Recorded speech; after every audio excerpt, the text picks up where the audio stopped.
Bismillahirrahmanirrahim. Nahmaduhu nusalli ala rasulihil karim. Allah subhanahu wa ta'alaga çeksiz şükürler bolsun. Allah subhanahu wa ta'ala bizi keçirimdүүлүгү менен keçirip, rızkı berip atat, den soолук берип атат. Канча Allah subhanahu wa ta'alaga тоң моюндук кылып, күнөө жасасак да, ошол замат бизге жаза бербей keçirimдүүлүгү менен канча бизге ырайым кылып жатат. Бул Allah subhanahu wa ta'аланын чоң жакшылыгы. Kulli israfil haram, бардык исрапкерчиликтер арам да. Азыр ушундай бизде көп нерселерде исрапкерчилик болгон себептен биздин жашообузда береке кетип жатат да. Бизде ошол жана дүйнөдөн кайткан бир туугандарына сооп болсун деп бизде жылкы сойгондор толтура, ошондой бука сойгондор толтура. Ошолор бай кедей бүт баары ошондой союштук менен ошо өткөн адамга соо тийсин деген максатта соет. Кээ бирөөлөр булар негизинде шариятта бар, кылса сооп болот, кылбаса сойбосо шарият боюнча күнөөкөр болот деп түшүнгөн үчүн соёбу? Негизи бул шариятта жок. Эч бир пайгамбарыбыз саллаллаху алейхи вассаламдын хадистеринде же болбосо ушу пайгамбарыбызды дүйнөдөн кайтканда 40 төө сойгон экен, 10 төө сойгон экен деп биз китептен окуган жокпуз, уккан да жокпуз. Сиздер баарыңыздар китепти, хадистерден, мечиттерден, башка жактардан угуп каласыздар. Сахабалар, чоң сахабалар өткөндө дүйнөдөн кайтканда аларга төө сойлуптур, бука сойлуптур деп уккан жоксуздар. Мындан кийин деле хадисте жок. Ошол биз жөнөкөй эле адамбыз, карапайым эл. Баарыбыз дүйнөдөн кайтабыз. Өткөн өтүп кетти. Ал бизге өткөн адамга жакшылык кыламын, дүйнөдөн кайткан адамга жакшылык кыламын деп бул жашоодо кыйналып жашаса дагы соёмун, сойбосом күнөөкөр болом деп карыз алып жатып соёт да. Карыз алып жатып соёт. Бул шариятыбызда жок. Ошол бизге кыйынчылык, шарият бизди кыйынчылыкка жумшабайт, кыйынчылыкка бизди түртпөйт. Ошол кече жакында бизде Москвадан бир туугандарыбыздан бирөө сүйлөп атат, ыйлап атат да. Ошол жүрөгүндө күйүтү мененчи бизде Москвага барган бир туугандарыбыз дагы иштеп жүрөт. Ошол жактан каза болуп калса, ошол жактан чогултуп акча жыйнашып, аны бул жака жөнөтүшүп атат да. Ал ошо бала багамын, үйүмдө ошо балдарымды адал эмгек менен багайын деп иштеп кеткен. Бирок ушул тагдырдын ар бирибиздин пешенебизде бул дүйнөдөн кайтыш бар. Өлүм кокус келет да.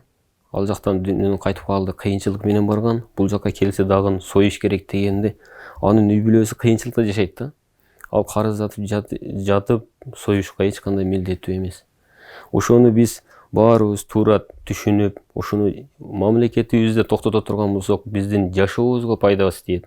Ошо садака жарияга ошону жумшасак, жок мен сойбой калдым, чөнтөгүмдө акчам бар, чыгарышым керек, чыгарбасам болбойт десе, өзүнүн эле айылына бүтпөй жаткан жолдорун түздөп койсо болот, көпүрө кырып койсо болот, акпай калган жанагындай сууларыны дарыя кызып койсо болот, суу чыгарып койсо болот. Ошол өткөн дүйнөдөн кайткан адамдын атынан, атамдын атынан же апамдын атынан деп ошонун атынан чыгарып койсо, ошол үзгүлтүксүз сооп барып турат. Биз бул жакта ушул жанагы хадисте эң садакалардын жакшысы ач курсакты тойдуруу деп ошого амал кылган адам болуп ач курсактарды тойдурам дейт. Бирок бизде жаназага бирөө дүйнөдөн кайткан болсо барабыз, жаназага турганда казандын башында башка жакта туруп алат да. Бул уят нерсе да. Биз негизи мусулмандын милдети дүйнөдөн кайтканда барып жаназасына көбүрөөк болуп турсак, сооп көбүрөөк болот. Биздин максатыбыз андай эмес. Барабыз, тамак жеп, ал тамак жебей эле жаназага катышпай дагы кайра кетип калган бир туугандар толтура. Биз ошол өлгөнүгө барып тамак жегени бара турган болсок, ошол келбей эле ошол жактан эле бул жактан акчасын жөнөтүп койсо, ошол жактан эле биз курсагын тойгозуп алып келбей койсо болот да. Бул өтө уят нерсе. Ошол биз ошол исрапкерчиликтен арылсак, исрапкерчиликти туура жака жумшасак, биздин элибизде өнүгүү болот, биздин жашообуз жакшы болот. Ошол бул дүйнөдөн кайткандан кийин ошо исрапкерчиликтер менен көмдүк. Көмгөнүбүздөн кийин аны жөн эле көмүп койбостон үстүнө мурамыр таштарды жасайбыз. Мурамыр таштарды бири-бирине жарышып жасайт да. Менин атам капа болуп калбасын, менин апам капа болуп калбасын депчи. Ошол үстүнө канча жасалга жасабасын, бирок периштелер үстүндө бул маркумдун үстүндө ушунча сомдук таш турат, буга жакшы мамиле кыл деп айтпайт экен. Биздин баарыбыздын башыбызда бул дүйнөдө кайтыш бар. Баарыбыз кетебиз. Бул дүйнөдөн эч ким калбайт.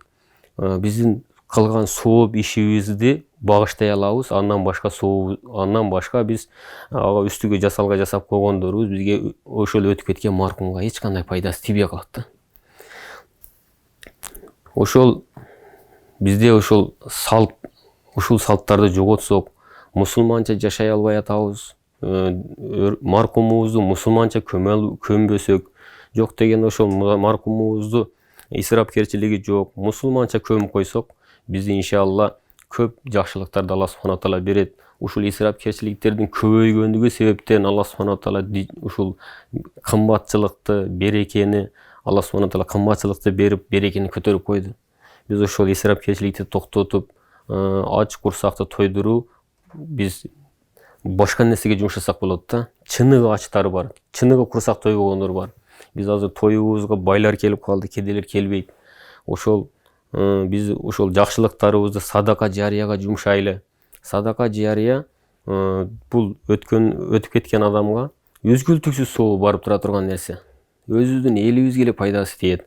Өзүнүн жерине, өзүнүн айылына ошол адамдын атыны чыгарыш эмес. Ушундай эгер мүмкүнчүлүк болсо, атыны чыгарбай эле, билдирбей,ун чыкпастан эле чыгарган садака бул Аллахтын астында өтө даражалуу, өтө сообу көп болот иншалла. Ошо баарыбыз иншалла исрапкерчиликтен арылайлы.